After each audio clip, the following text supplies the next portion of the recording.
Hey, everybody. Welcome to the Player Engage podcast. Greg here. Today, we're joined by Christine Dart, the global head of marketing at Helpshift and a marketing leader at Keywords Player Engagement. With a knack for transforming visions into measurable success, she's driven incredible growth across the video game industry and beyond, doubling revenues and tripling leads with her dynamic strategies. When she's not leading her rockstar team or innovating new marketing solutions, Christine also enjoys the outdoors, from climbing mountains to kayaking rivers. Hailing from Nashville with time spent in Colorado and her roots originally in Connecticut, she brings a blend of creativity and strategic expertise to everything she does. Let's get into the game-changing world of marketing with Christine. Christine, thank you so much for joining me today. Is there anything you'd like to say about yourself? First of all, I want to say hi, everybody, and thank you so much, Greg, for having me on today. Not that I'm a stranger to the Player Engage podcast, behind the scenes anyway, and love having a chance to, get a front row seat to everybody that Greg interviews and just, hearing your awesome hosting style. So I'm excited to get to be on this myself today. And I guess one other thing to add, because we kind of talked about my background in marketing, I do want to add a layer that my marketing experience is very, very B2B focused. So just take that as you will as we kind of go through this discussion. So there are some nuances between B2B and B2C marketing, but at the end of the day, marketing is marketing, and a lot of the kind of macro pieces are the same throughout. So yeah, really excited to dive in. Yeah, I'm excited. And as Christine mentioned, she is kind of the brainchild behind the Player Engage podcast and helped enable everything to get set up and started and helping continue it. So first off, I'm eternally grateful to her for that. But also, it's opened my eyes to this marketing world, which, when you live in a different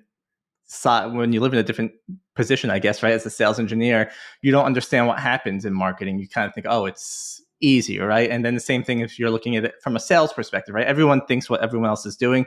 You don't really truly take in the nuances that live in there and the detail that goes in there. It gets much more in depth than just, hey, I'm in marketing. So with all that being said, right, and this next question is going to be a loaded one, but there's different types of marketing that I've learned about, right? Keeping it simple, right? There's influencer marketing, community management, social media marketing, right? Like, can you give us a high level kind of breakdown? And it doesn't need to go into everything because I realize there are a lot, but like, what are the different roles that exist in marketing? And after that, I'll follow up. You don't have to go into it, but like, who are the people that excel at these types of positions? Because it's not always pure marketing in my mind. Oh my gosh, there's so many, and there's so many ways to slice and dice it. And I feel like every day I'm learning about new roles and functions opening up within marketing that, like, I hear somebody say they're a whatever specialist. And I'm like, what is that? Like, go Google it. I'm like, I think I'm supposed to know these things, but really it's just the world changes so fast. So there's always kind of the hottest new trends, I guess, in marketing, or just shifts in what's working and what's not. Because everybody's probably been pummeled by some sort of marketing tactic at some point, whether you're, getting a bunch of emails in your inbox or, getting spammed with a bunch of messages on LinkedIn or something like that. So it's like things that work for a while, everybody kind of catches on to, and then it gets saturated. And then, you kind of have to figure out the next technique before everybody starts tuning it out. And that's the thing, is people start tuning stuff out pretty fast. So you just have to be aware of the fatigue and change. But to answer your question, at least some of the main functions that I work with today, I'll just start with my team as an example. And this is not going to be the makeup in every marketing department. Every marketing department is going to look so different, and different size companies are going to have different, types of roles. But we've got product marketing, since we are, Helpshift is a product company. So that's really important. We recently introduced a function for customer marketing, and I'll explain what any of these are if you want to dive deeper in. We've got, demand generation, but it's actually not as big of a focus for us as it used to be, just because our kind of business goals have changed.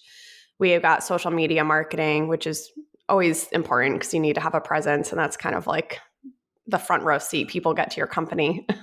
And, now Greg is working on the podcast. So that kind of sits between a few departments for us, and really is its own standalone thing. I wouldn't even call it its own like special job function, although it kind of is now. And who are we missing? We've got event marketing is a huge one for us. So yeah, there's like all different facets, and they each have very different skill sets. And we outsource a lot of things too. So, we've got our parent company, Keyword Studios. So we've got graphic design resources on that side. And then we externally leverage SEO agency and a paid media agency. So paid advertising. And then we have a PR agency we use too. So all totally different functions and like different skill sets involved, but they all play together really nicely. It's funny, in a similar way, right? We were talking with some people who create games, right? And they're design artists, and all of a sudden there were so many different makeups in the artists, right? There's 2D artists, 3D artists, there's environmental artists, and then it's like, what? Every position is like this, and marketing is no different, right? Because yeah, I've been doing some of the social media stuff with the podcast, but like there's other parts of marketing I don't even wrap my head around, right? I mean, when we're doing stuff with the sales team or creating qualified leads, right? And I'm familiar with the terminology, but it starts to kind of like boggle my mind how deep in the terminology in the marketing world gets. But keeping it simple to begin with, if you're coming out of school and you're interested in marketing, in your own mind, is there a best place to get started that gives you kind of visibility across the spectrum, or is there kind of like find your passion and follow your passion? I'm somebody who I would say,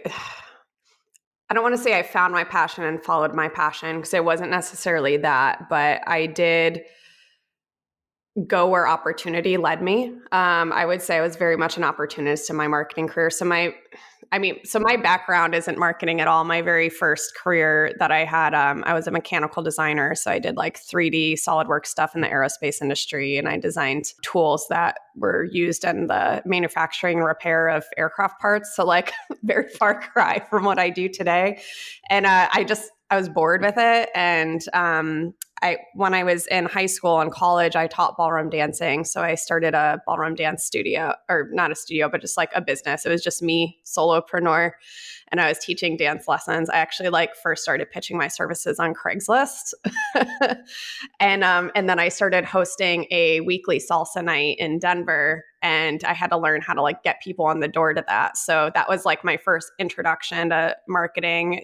There's probably some other historic introductions too, but I just kind of never really knew what marketing, that I was doing marketing back then, until I kind of had my own business that I had to build up. And then eventually I kind of realized I liked marketing, and I really liked kind of the design side of it. So I kind of got my foot in that way with figuring out, okay, events seem to work and, get you traction. And you need nice flyers to help attract people to your events, if they're local, right?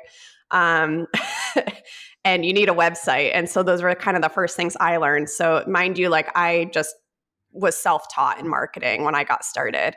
And then my first actual job that I took on was for a skateboarding company. A skateboard manufacturing company. They manufactured skateboards, and they were yeah, we need somebody to do marketing. We don't know anything about marketing, so have at it, go figure it out. So I was very just scrappy and just tried and tested different things. And, I kind of just built my career up from there. So for me, it was very much opportunity, what was available. So it was really figuring out social media and just doing my own graphic design and doing my own websites, and or building those for other people, because I eventually kind of started my own business doing that. And eventually I found my way into marketing automation, which seemed to be a niche at the time that really wasn't tapped too much. So automation and operations to some degree. So that was actually where I started focusing for a while. But because of the types of experience I had really looked all the way across the board at, dabbled in all these different marketing practices. And so I was able to get a more generalist experience. So what I always recommend, back to your question, what I always recommend to people that are just kind of starting out is think about what you want to do in the future. If are you somebody that's trying to go to a marketing leader type of position, VP, head of, C-suite, something like that? And how big of a company are you looking to go? Are you looking to go corporate? Are you looking to go Fortune 500? Are you looking to go startup? Because your path is going to be different depending on kind of what trajectory you want to go. Do you want to be in technology? Or if you're somebody where you're I don't necessarily want to be a marketing leader, but I enjoy marketing and I kind of, want to be able to just produce work and execute work. And that's what I love to do. So if you're somebody that is the latter, you might want to find a specialty that you really like. So there's tons of free information online, and you can kind of dabble. And, hopefully if somebody's a student or something, they get a little experience in all of the categories. But I definitely recommend looking online and seeing if there's a specialty that intrigues you. And, find people on LinkedIn, send them a message and just say, hey, I see this is what you do. I'm exploring career opportunities for myself. I'd love to learn about what your day-to-day is like, if you'd be open to hopping on a call with me and chatting. Regardless of what you want to do, I think that's always a great place to start, is just kind of chat with people that are in the role and see what their path was. And then for people that are interested in being a leader, if you can kind of get in with a startup early on, I think that's going to be your best.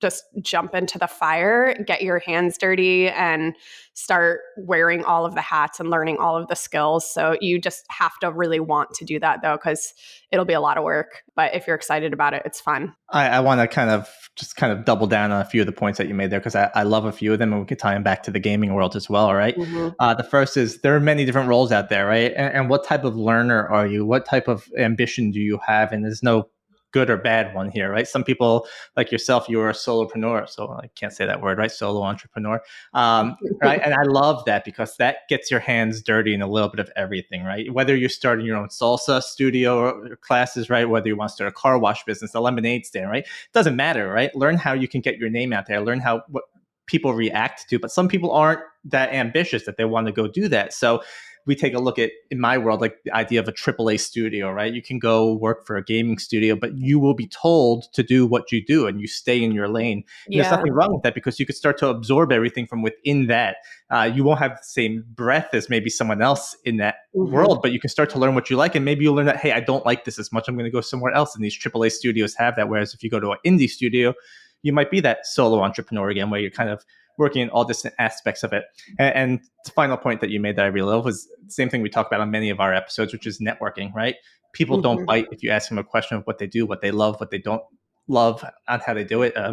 We're talking to some friends in town now that are trying to open a cheese shop. And as they go to the town next door, they have another shop just like that. Ask what works, what doesn't work. And they're like, oh, they're not going to answer my questions. Like, no, people love to talk about themselves. So the more you can say, hey, why did you do this? Do you like this move, right? I think more people need to learn to network with these people, even if they don't know them, because people will be honest with them. If you have these questions and you're trying to learn, people will help you understand and guide you. And I think when it comes to the world of marketing, there is a lot there, right? It overwhelmed me the first time I looked at it, because I was looking at Salesforce, I was looking at all these other HubSpot stuff. I was just like, I don't even know where to start. So I love everything you said there. But if we kind of dabble down to what you love and what you don't love, right? Like when you come to Helpshift, was it maybe 3-ish years ago? I think it's a Not while. even. Yeah. It's a little over 2. A little over 2 years, yeah. right? You come to a company where we have some sort of established standards already, and you're coming in with, I assume, and right, sort of kind of creative freedom, as long as you stay within limits. But like, how do you take a look at Helpshift and determine, what do I want to do here? What do I need to do here? How do I hire the right people? Like, I guess that part of the question is, are there roles that you've realized you don't like in marketing, and you want to hire people that you know are better than you? Which question do you want me to start with? Because there's a few. Start with when you're coming to a new company at a high level marketing position. How do you make sure you stay in the lines, I guess, but also spark some creative freedom?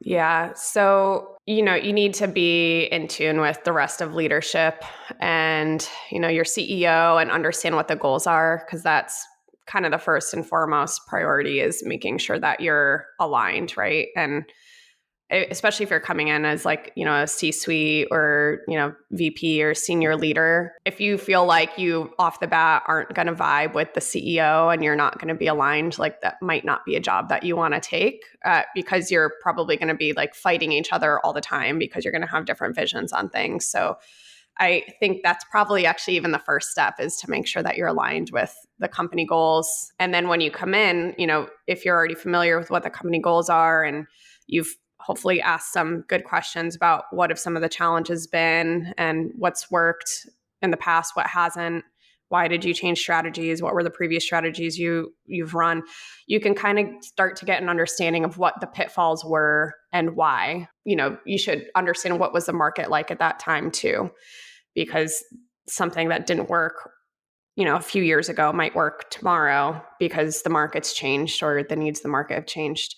So I would say first understanding a baseline of where you're at and like where the company has been at since before you joined. And then, if you're walking into a team that's already there, that already exists, you have to get to know everybody and their personalities and what they're strong at, and, like connect with them as human beings, because that's how you're going to get to understand, like, all right, maybe somebody's been kind of pigeonholed into this particular role, but their strengths are actually over here. And so you always want to be able to try to play to people's strengths. And maybe that just means that you actually change how roles are assigned within your department first. So for me, like, I'd rather start with the team I have and figure out, how can we make sure everybody's sitting in a good situation where they're both happy and productive, and figure out if there's any coaching that's needed, and where there's maybe some skill gaps, and you can either fill that in with coaching and training, you can fill that in with hiring, or you could fill that in with outsourcing from an agency, and kind of figuring that out. So I would say that was the approach that I took when I came to Helpshift. And then sometimes over time you realize that there's definitely some gaps you need to hire for that, or you might need to restructure a little bit more aggressively and kind of change your team. But, by the time you've been at least there for a few months, you might have an idea of like what you really need to get things off the ground. You said a few things there that I think are, again, just worth restating, right? One of the ones I think is most important, that interviews for companies go both ways, right? Mm-hmm. You think you're the one being interviewed, but at the same time, if it's not a fit, if you don't vibe with the leadership or your potential coworkers at a company, right? Even if it's the greatest sounding job in the world, it's not going to be fun, right? You need to be able to get along with your coworkers. Even in a day where most people may work remote, you still are responsible for helping someone else deliver a project or them helping you. So if there's no vibing going on, it may not be the best fit. The second one is, I liked some of the questions that you said, like what works, what hasn't worked, kind of these baseline metrics. So you have an understanding going in. The more you're educated about the role you're about to take on, why things may have not worked as they should have in the past, you don't want to make the same mistakes twice. And then coaching, I think, as an employee, right, when someone new as a manager comes in and says, hey, I love what you're doing, but maybe you want some help here. I, as an employee, love that, because it just shows that the manager is taking the time to see what I'm doing, how I'm working, and they're making a recommendation. And again, as an employee, that's just something that is important to me, because it means that the manager or whoever's coming in has my best interest in, and I can trust them.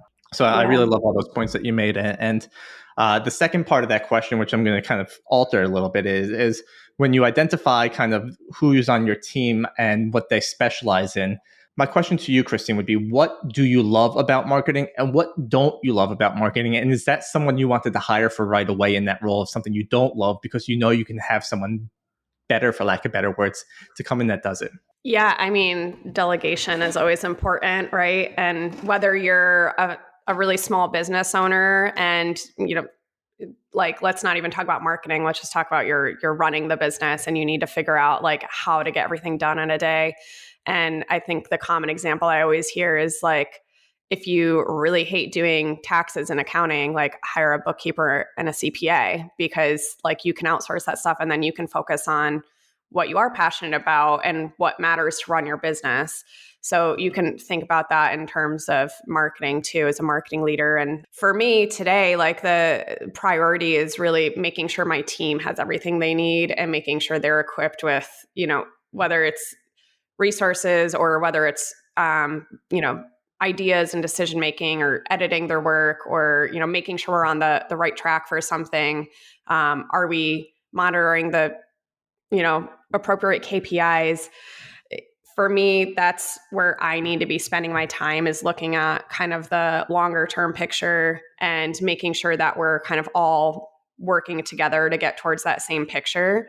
And, everybody's got kind of their piece of the pie that they need to be focused on and make sure it's done well. So it's kind of overseeing. So like, yes, absolutely delegate and figure out like who has what strengths and enjoys doing certain things and hire that person. So they can get you where you need to go, rather than, something we don't talk about a lot when people are newer into management is how difficult it is to like actually delegate before you're used to it, because it's scary, because you're so used to kind of being in control and being responsible for everything that you're like, oh my God, if I don't do it, like it's not going to get done right, or they're not going to see the vision I have in my head, or it's going to take me longer to tell somebody else how to do it and then like go edit their work and fix their work than it is for me to just do it myself. So people are afraid to let go of the reins. But that's why when you're interviewing people and, deciding who needs to come in somewhere, even if you're interviewing and choosing an agency to support you, you really want to, make sure that you feel comfortable with their experience, their ideas, their passion even, so that you can feel comfortable letting go of the reins. And what's going to happen is, because it's somebody that just gets to focus on that one thing, like they're probably going to be doing it with some passion and produce something better than you actually could have produced, because they've got the mental bandwidth for it. Whereas you're like trying to focus on 2,000 other different things. And then, what you do is just not going to be probably even the quality that you hoped. It's funny. That was going to be my next question. I'm glad you kind of went into that. It is me personally, I don't think I'm a good delegator, and I'd love to become a better delegator. But were you a delegator to begin with, knowing you were a solo entrepreneur? And I imagine you liked that hands-on everything. Like, Yeah. How did you get into the mindset of, hey, I need to start delegating work? Was it just stress? So my previous job that I had before Helpshift, I think, is where I started learning how to do that and realizing it needed to be done. So I was working for a boutique consulting firm. Like, we really wanted to provide exceptional work to clients. And we were essentially overhauling their all things revenue. So marketing, sales, and customer success, marketing operations, RevOps. So I was in charge of kind of the marketing side of that for our clients. The more clients you have assigned to you, the harder it gets to deliver exceptional work to everybody. So initially, I grew with this company. So like they were very small when I started. And then I think we had tripled in size in like a year's time or something like that.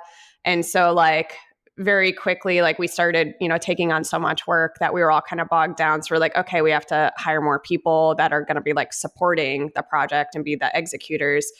I had some people that were brought on to my team, and they were very, very junior level. So it was kind of like having, a fractional VP and then having like some junior level people supporting us underneath. And so that actually was what was that thing that people are scared of with delegating, where it's like, oh my gosh, I'm just going to have to spend all my time like editing and fixing work. And like, I might as well just do it myself at this point. And so it was a learning process for me. And I would say the biggest thing I learned is like, if you're trying to hire in a way that's saving your company money, like saving yourself some money by like going for like the smallest end of the budget that you can. So basically somebody that's brand new, you have to be prepared to have the time to help support those people, because like, one, it's not fair to them. And two, like you're going to be doing yourself a disservice, because you're just like not truly able to delegate. Like you really have to coach. So I would say that was probably a mistake that we made, being kind of a smaller company and just trying to like figure out how do we keep up with the, amount of work that we're able to take on right now. And, what I've found is the solution for that, if you can afford it, is to be able to hire somebody with more experience if you're trying to like fully actually just give up certain aspects of the work. Otherwise, and I'm not saying there's anything wrong with hiring people that are new, because I think everybody needs experience. And like, I love working with people that are new in their career and being able to, mentor and help them grow and like see their potential unlock. And I always have things I learn from them too. You just need to like make sure you're allowing yourself the bandwidth and space to support that, because at least for a certain amount of time, because like if you're hiring somebody that just does not have the experience in something, like they are going to need the coaching. And I don't know, it should just be fair to both parties.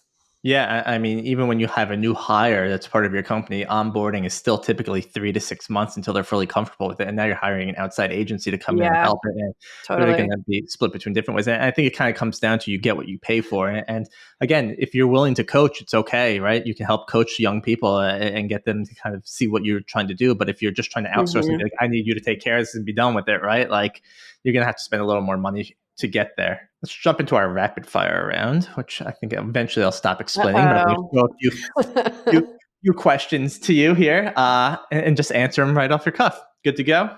Good to go. Cool. What did you have for breakfast today? I haven't eaten breakfast yet. No coffee? I did have some coffee. Yeah, All and right. some water. We'll count coffee as breakfast then. If you were going to go to a bar, what is the drink you will be ordering? So everybody hates this answer because I won't give you a straight answer. It depends on my mood. It depends on the bar. It depends on the wine selection or the cocktail selection or the beer selection. So I kind of like all of the things, and I just like them to be done well. Yeah. Buy Christine a nice drink. That's all you need to know. No cheap wine. There you go. What is your favorite, or I guess what video game are you playing right now, if any?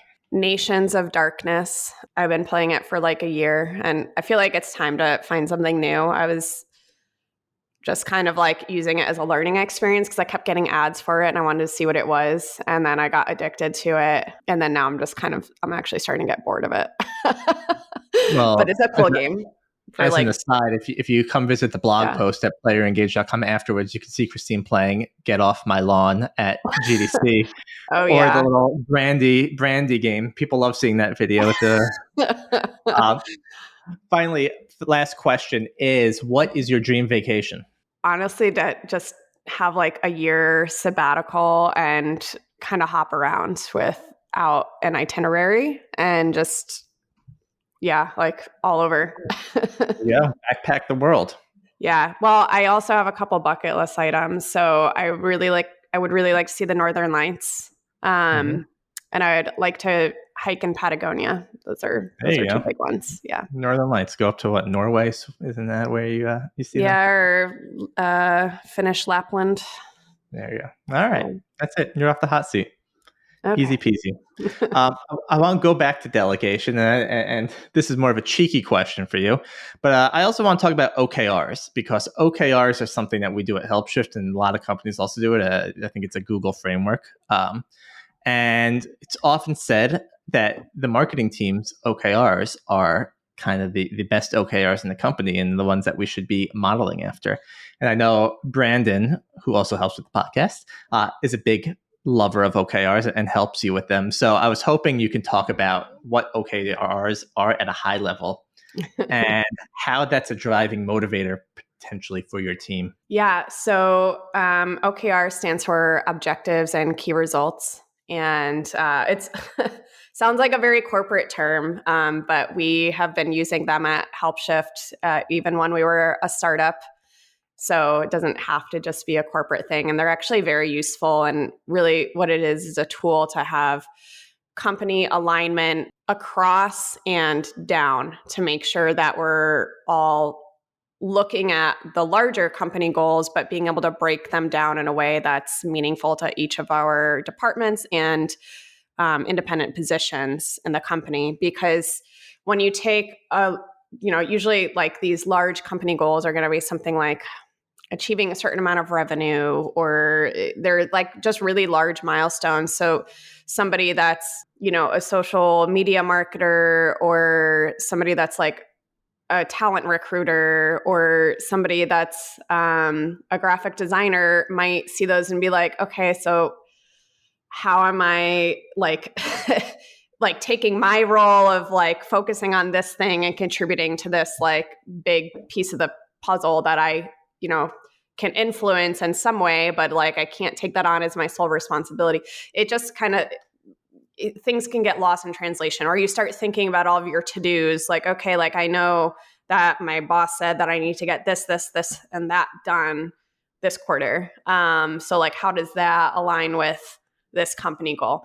So OKRs allow us to kind of like cascade down into smaller and smaller chunks so we can see actually where our influence is fitting into that puzzle. So for the marketing department, for example, we will take a look at the company OKRs for the quarter and the year together, and we'll have a discussion as a team about like, what are the things that, we've already talked about that we know we need to do. We also, I will say, as a department, we look at this like from the year level too. So we already have kind of like a roadmap that we planned out for 2024 back in the fall. And so we just make sure like that we're all aligned on our individual parts on how we're going to help contribute that. And plus, as a department, we're like, even though we each have our own responsibilities, they all overlap and work with each other to a really great degree. So, everybody kind of gets in a group and communicates on like, okay, you and I are going to like work on this. And here's what we're going to measure to determine whether we're actually helping to influence this company OKR. And I should break down the difference between an objective and a result to a key result. I didn't do that yet. So the objective it's more of a direction that you want to head. So you might say that like, hey, this quarter, we plan to provide greater transparency into what the marketing department is doing. And so that's the objective. But then how do you measure that? Your key results are the measurement, and that can be something that's numerical, like a percentage or a dollar amount or a number of something, but it can also be a binary yes or no, this was completed. So something like, hey, we're going to provide greater transparency. How do you measure that? Well, maybe there's not really a number that we can use, but we can create a dashboard in Salesforce, or we can have some sort of a PowerPoint deck that goes out at the end of every month or at the end of a quarter with highlights from some of the activities that we did and what the results were from those activities. So that is a way that we can, align as a department how each of us are going to, make sure that we have that piece of the puzzle that's showing visibility. Let's maybe use a more tangible OKR. So how about something like winning a certain amount of pipeline? And so say that's the company goal, is that like, hey, we want X number of dollars in the pipeline for Q3. And so from a marketing department, we might think about like, okay, we think we can reasonably influence this much of the pipeline. So, maybe it's like 25% of whatever that number was, or 50%. And so we'll like pick whatever that dollar amount is and say, we're going to influence this. We'll see this much money in the pipeline that was influenced by marketing activities. And that's the department level that we're looking at. And that's how we're going to measure it. And so then we'll kind of go down through each individual and figure out how each individual is going to, like what they're going to focus on in order to achieve that key result. What I like about this is that, and I've been talking about this recently online, is that, as we progress in our careers, it becomes harder to measure what we do in a day. And I always reference that I started off as a support agent, and we'd talk about how many tickets we closed.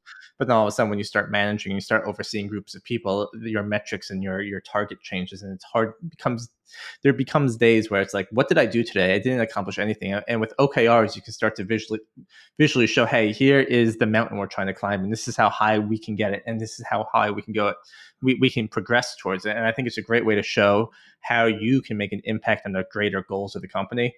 And I think it just is a good driver for people because, again, it's visual. You can see it. Yeah, absolutely. I got a couple more questions here for you. And the first one would be, as a marketer, what skill do you think you tap into most often that you've learned in school that you would recommend people who are looking into marketing? That I've learned in school? Well, something, I guess you can learn it anywhere, right? Yeah. I think soft skills are really important. I think a lot of marketing is about listening.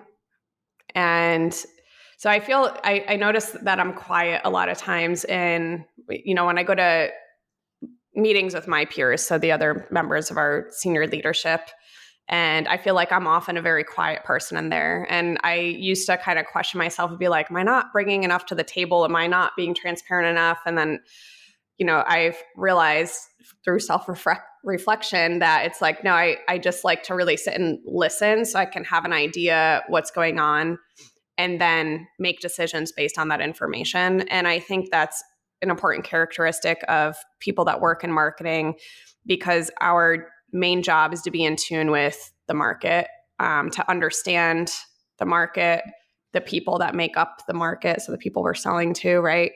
what their needs are, what their wants are, what trends are happening that's either impacting them or that they're getting on board with or wanting. And then being aware of how we can, reach them with the right message. And so I think to succeed in marketing, that's probably the biggest soft skill that you could ever have. Technical skills really depends on, I think, what your focus is. But as far as being a marketing leader, honestly, like being able to set goals like OKRs is really important, being able to make a plan and execute on the plan, but also recognizing when, where, and if you should pivot on something that you've put into place. You brought a good point and kind of, what was I going to ask? I had such a good question. Now it's just left in my mind. You talked about the soft skills and talking to people. So my question is, again, another thing I realized about myself is that as I started kind of moving up in my career, like I stopped reading as much about technology and understanding what's happening. I still do, but like I used to spend all day reading like what's going on in the world. With you talking about kind of algorithms changing online, marketing changing, like it's kind of like cyclical. You get the same thing that comes over and over again. But like, how do you, Christine, kind of stay in tune with what's happening in the market these days? Do you spend time during the day? I guess just leave the question as is. By market, do we mean like video games and customer Marketing engagement world. market or marketing world? Well, I went to a conference a couple weeks ago, which was really great. And this conference was interesting because it was a very social feel to it. It was small, boutique. And there were a lot of round tables that they had set up with very specific topics. So you could kind of look at the topics and see what was most interesting to you and then go talk with people at that table about that topic for like an hour. And so the event was called Spring, spelled Spryng by Winter, which is also spelled with a Y. The I becomes a Y. And they just really did a great job kind of facilitating that and having moderators at each table that helped get people kind of talking about what their challenges were. And they also did a great job with the types of people that the mix of people that came to this event. So it was very much all like VPs of marketing, CMOs, heads of marketing, a mixture of different sized companies. So it was a great way to understand like, hey, what's working for you guys? What tools are you guys using? Like what strategies are not working for you anymore? And then kind of having that discussion. And so I would say that was better than anything I could go read online anywhere or like any news I could kind of digest, because you're looking at the whole picture rather than just a piece of the puzzle. So you might hear a piece of the puzzle like, oh, like, influencer marketing and user generated content ads are like super hot right now. And like, that's what's working. And, but that's just like one piece of the puzzle and it works for certain types of businesses.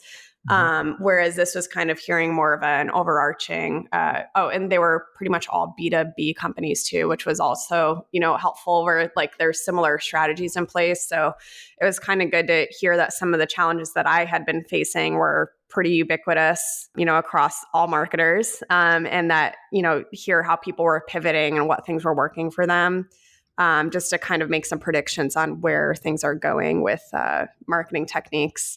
So I guess, honestly, networking and talking to people is probably the way I usually do it. There's a couple of networking groups I'm part of online too, or there's like Slack channels you can go in and ask people questions or, see what people are up to these days. Can you talk to high level? You don't have to go into detail here, but what are some of those challenges when it comes to B2B marketing that maybe we don't realize?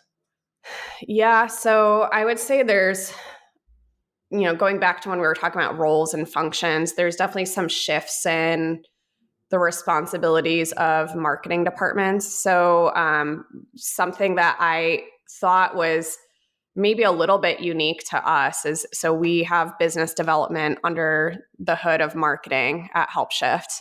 And it used to be under sales. And then we kind of did away with the program and then reopened it under marketing. And like, I hadn't worked for a company before that had, BDRs under marketing. They were always under sales and just in my past. And so I thought it was kind of a unique thing that we did. And then at this conference just a couple of weeks ago, I found out like everybody was managing BDR teams. So I'm like, oh, like everybody's doing this now. I didn't realize like that was such a big shift where, and I think it has to do with account-based marketing being so popular now, where we have, especially for B2B companies, where like sales and marketing really need to be working hand in hand. And marketing needs to have a lot of ownership over any kind of new business generation.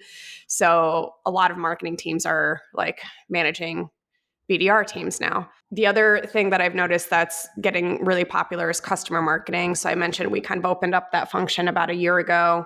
And that's something that's been working really, really well for us, is just being able to, one, like get to know our customers better and build better relationships with them, but also finding ways to be mutually beneficial. Like what kind of opportunities can we present to our customers to like come on Player Engage podcast, for example, and like, be able to talk about the hard work they've done with their team, and, put a spotlight on the hard work they've done. It's fun when everything works together, as you were mentioning, as the sales engineer in me, right?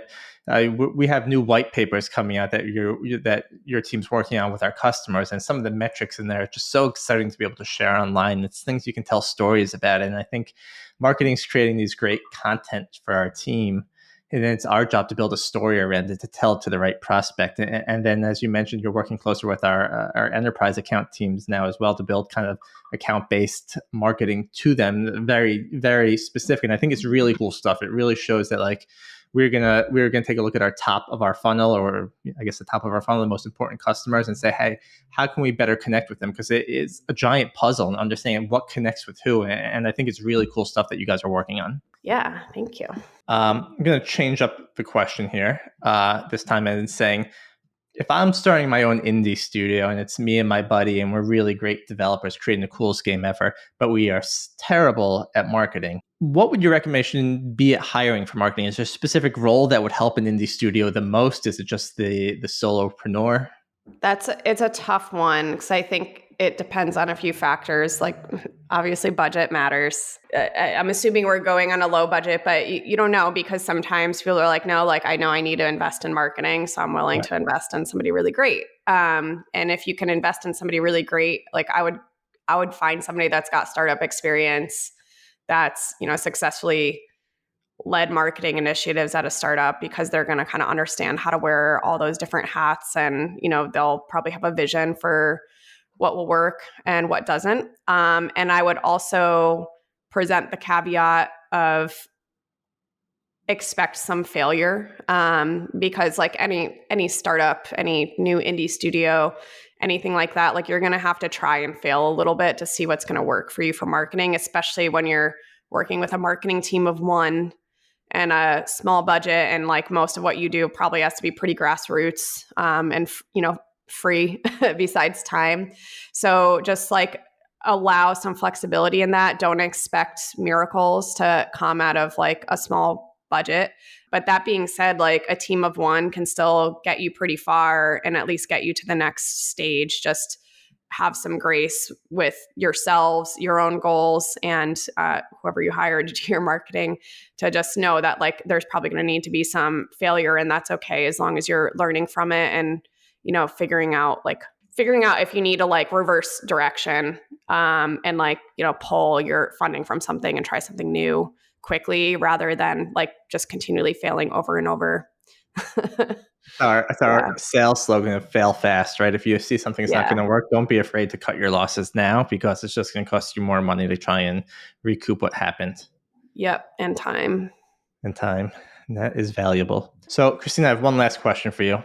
As a Helpshift employee, and we've been acquired by Keywords a little over a year ago, we've seen a lot of cool marketing initiatives that you've helped lead the company into, and some more exciting things to come.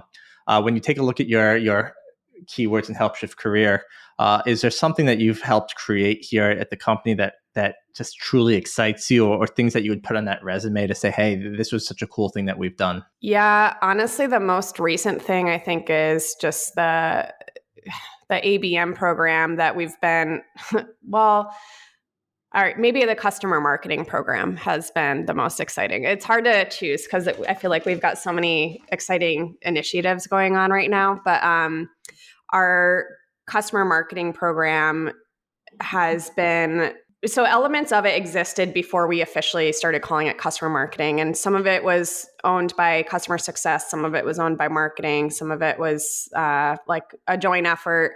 And so now it's really making not just a joint effort between customer success and marketing, but also customer success sales and marketing and account management, which is kind of like another function that we've propped up at Keywords Player Engagement.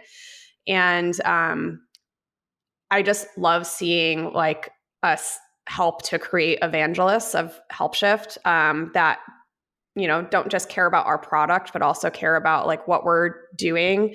And sorry, I keep saying Helpshift, and it really, the story is like, this is like the post-acquisition thing, right? It's Keyword Studios now, right? And so just seeing like how much they also care about the things we care about and the types of thought leadership that we want to bring to the industry, and, you know, the evolutions that we see in the industry that are coming, that we're, as a technology company, you know, like helping to advance, and that we're excited about, and like to see our customers also kind of like getting out there on panels and speaking about the same kinds of things. To me, that is really exciting to just kind of see this mechanism of not just us internally cross-departmentally working together well, but also like our customers working in conjunction with us. And yeah, I don't know, I just think it's really cool. Yeah, it is. And again, as a sales engineer, I mean, it's exciting to see these companies speak up and say good things, and all the specific marketing we will do towards them. I think it's really making an impact on how we operate, and I think it's great. With that, Christine, I think I'm out of questions. We got to learn a lot. We learned about interviewing, how it goes both ways, learning about metrics, learning about the different types of marketing in there, the different roles that exist. I learned a lot, and I appreciate your time today. Before we end the interview, though, is there anything you'd like to say as a goodbye? Or I just want to thank you all for listening. I know this is probably kind of a different topic today than usual, less video game focused for sure, but still, marketing is something that we all, you know, interface with, whether we're the consumer seeing marketing and knowing how we're being marketed to, or whether, you know, we're the business owners or, you know, leaders of a company that need to figure out our marketing strategy. So really appreciate you all listening. And I'm just really glad that Greg didn't ask me about my MySpace top 8, because before this interview, he sent me the link to my old MySpace profile and started asking me that question. I was like, oh no, this is going to be on the podcast. see, we will have Christine's MySpace, along with all her other links that she may not know exist or out there, available on our Player Engage website. That's playerengage.com. I was going to leave the MySpace off, but then she told me the podcast wasn't her favorite thing she was doing. So now we're just going to throw everything out there. No, but this is awesome. You know what?